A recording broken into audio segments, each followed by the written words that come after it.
Guys Kharibari চা খেতে গিয়ে আমাদের সাথে এটা কি হলো?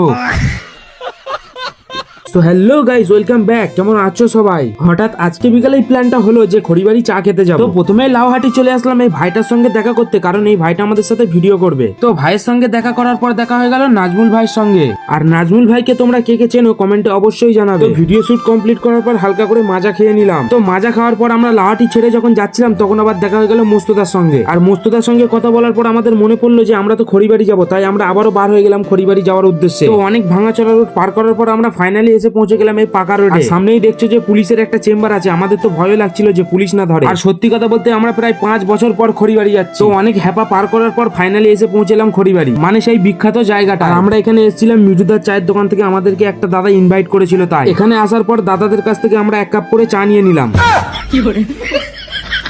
তো গরম চায়ে মুখ দেওয়ার পর অবস্থাটা কি হলো দেখতেই পেলে। আর এখানে এত সুন্দর হাওয়া চলছিল যে এসি ফেল। তো চা খাওয়ার পর আমরা হালকা করে নিয়ে নিলাম চিকেন পকোড়া। এরপর এটা কি দেখলাম, ফাইনালি এখানেও লেখা হয়ে গেছে আই লাভ খড়িবাড়ি। তো এরপর ওখান থেকে আমরা চলে এসেছিলাম পোদরা বাজারে আমাদের পাড়ারই একটা দাদার দোকানে। আর আসার পরই দাদা আমাদের জন্য নিয়ে আসলো একটি ক্যাম্পা পেয়ে বন্ধু খুব খুশি।